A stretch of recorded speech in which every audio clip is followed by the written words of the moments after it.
বিজ্ঞান বলে জলের নিজস্ব কোনো রং নেই, দূষণজনিত বা অন্য কোনো প্রাকৃতিক কারণে কখনো ধূসর, কখনো নীল, আবার কখনো নদীর জলে দেখা যায় সবুজ ছায়া। কিন্তু পৃথিবীর বুকে বইছে এক অসাধারণ নদী, যার বুকে খেলা করে অন্তত ৬০টি রং।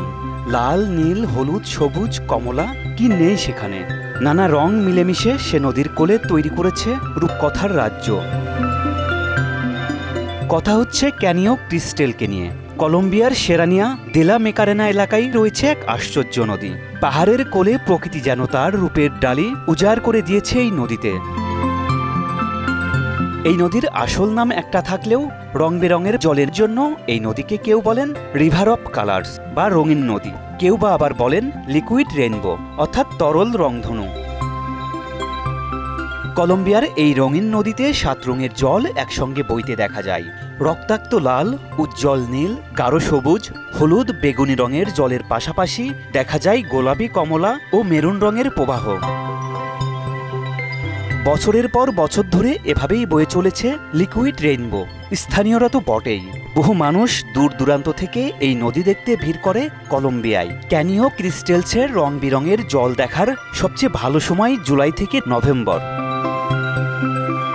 আসলে নদীর জল রঙিন নয়, তা কাঁচের মতো স্বচ্ছ। নদী গর্ভে থাকা এক প্রকার প্রাণীজ উদ্ভিদের কারণে এই জলকে রঙিন দেখায়। ওই উদ্ভিদের নানা রঙের প্রতিফলন দেখা যায় নদীর স্রোতে। সূর্যের আলোয় তা আরও ঝলমল করে ওঠে। নদীর জলে ডুবে থাকা সেই উদ্ভিদের নাম ম্যাকারেনিয়া ক্যাভিগেরা। নদী খাতের নিচে হাজার হাজার বছরের পুরনো কোয়ার্টজাইট শিলাকে আঁকড়ে এই গাছের সংসার। কলম্বিয়ার সেরানিয়া দে লা ম্যাকারেনা অঞ্চলের নামকরণেই এই উদ্ভিদের নাম করা হয়েছে। এই নদীতে খুব বেশি জল থাকলে বা জলের পরিমাণ খুব কমে গেলে রং বেরঙের খেলা আর দেখা যায় না।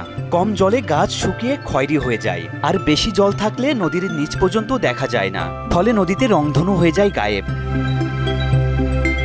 প্রকৃতির বুকে এই আশ্চর্য রঙের খেলা দেখতে হলে মধ্য কলম্বিয়ায় আসতে হবে। সেখান থেকে আরেকটি বিমানে যেতে হবে লা মেকারেনায়। লিকুইড রেইনবো ঘুরিয়ে ঘুরিয়ে দেখার জন্য সেখানে মিলবে গাইড।